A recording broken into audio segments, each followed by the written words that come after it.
Morning! I'm back on the Tennyson Down after dropping my kids off at school. And it was a hell of a school drop. It was dress as a Roman day. So my daughter went to school in something that looked very Greek, but it was the best we could do with a sheet and some leaves in her hair. Tennyson's behind me, and I'm walking further west through the gorse. I did go to the library yesterday, and I have to say the freshwater library delivered. It has a small but very rich local section about the history of the Isle of Wight, and I stayed up late reading all kinds of fun facts and historical accounts of what happened back in the day. What I was specifically looking for, and I'll show you soon, is that there are some, I think they look like bomb holes, but they could be plane crash sites. I don't know. I was talking to some local guys yesterday, and I was like, do you know what those things are? And they were like, well, there used to be a rocket launching site. And I'm like, no, it's not over there. Well, it could be. No, they didn't have any good ideas. So I checked out some books like plane crashes and World War II chronicles and things like that, but I'm gonna have to do some deeper reading. What I did find out though is a lot about smugglers. And when you're traipsing about on the island, there's various places called Smugglers this and Smugglers that, but I don't think I fully appreciated the history of smugglers. So all this water behind me is treacherous, especially in the fog or in the dark if you're sailing, and you get it wrong. So there are shipwrecks out here, but there are tales about how the island smugglers used to intentionally lure ships in with little lights and things so that they smashed up on the rocks and so that they could have what was on board. And I don't know if that's true. And the book actually said there's no real evidence of that, but who knows? Sounds like an interesting story. But the law at the time was that if everyone on board was dead, you could have whatever was floating around or on the ship.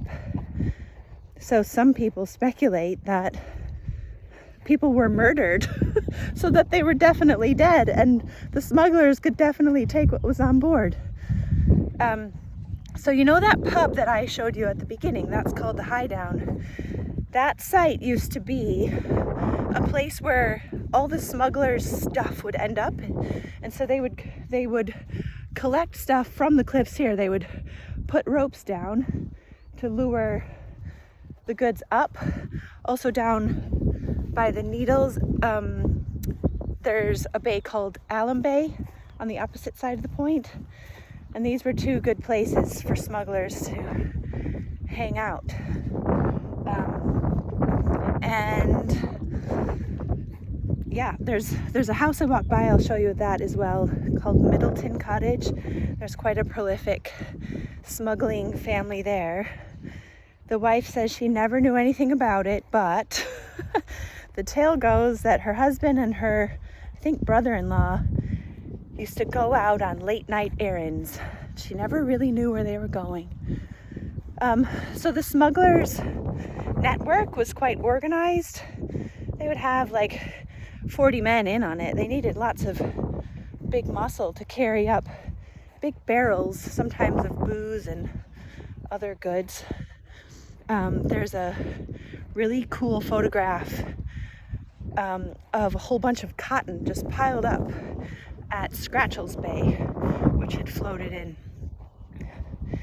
So yeah, I guess they used to make some reasonable money, otherwise it wouldn't have been so well organized.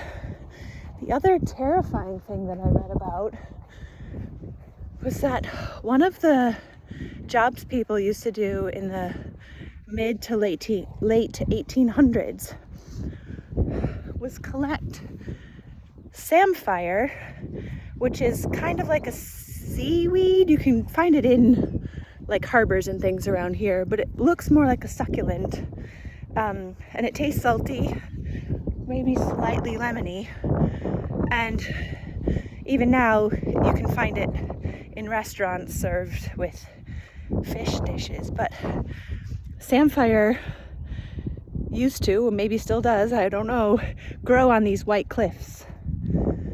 And so the cliff men used to stake a claw into this ground, which is not too hard. I mean, the chalk starts well beneath that, so I suppose that sounds plausible.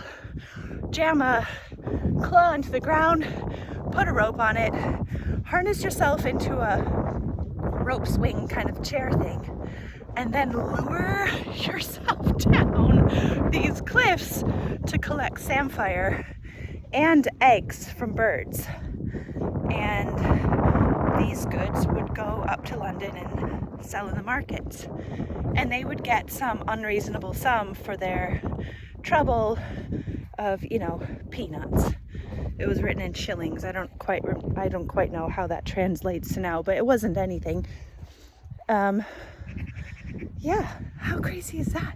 Who would do that? I mean, I can't even stand close to those cliffs without feeling my stomach in my throat. The other thing to know about these cliffs, if you ever come here, is because of the coastal erosion, you'll see a piece of land comme ça, and people sit on them, and you should never do that because they are often hollowed out underneath by wind and rain. So it's just a little piece that's ready to crack off. And I think I saved their life. Saved a family who was standing at Compton Bay overlooking the water, standing on the very, very edge. I'm like, I think you shouldn't do that. That's not a good idea. Those things just crack off all the time. Yeah. So I guess one of the points I wanted to make was that if you're coming to the Isle of Wight, a great idea is to go to the local library and find this dusty little section of local books. Just get a whole pile of them. Keep them on the table. Read through them at breakfast time. Have a good giggle about what used to happen in days gone by. The other great book that I found, and I'm sure you can find these things online, was a collection of articles from the county press. That's the local rag here, still going strong today, from 1880s to, 1940 something. It's also looking for clues about what these holes are up here.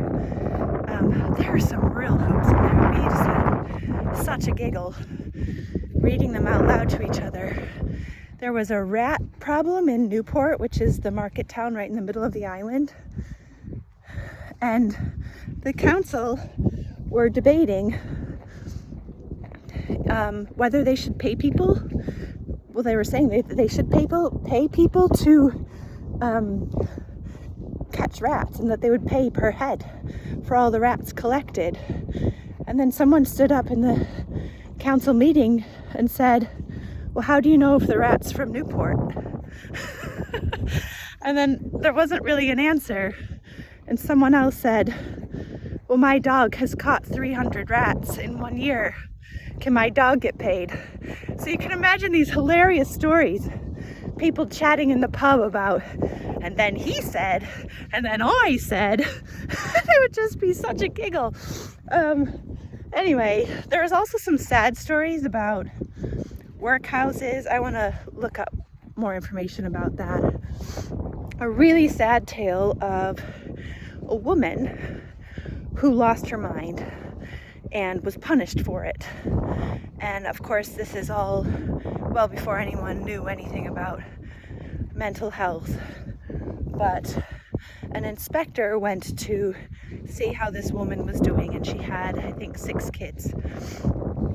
And he looked at the bedclothes, which looked like moving bedclothes, but were actually maggots in the bed.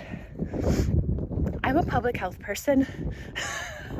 This fills me with dread to have to be this person, finding all these public health nightmares. So that's why I went down this kind of rabbit hole of infections and infestations. But yeah, so she couldn't take care of her kids.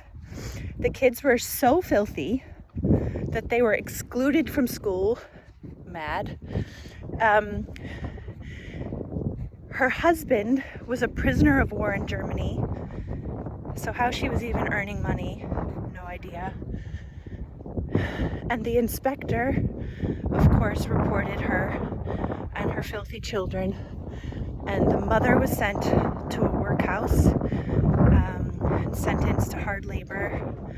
And so were the children, also sent to a workhouse. Oh, how sad is that?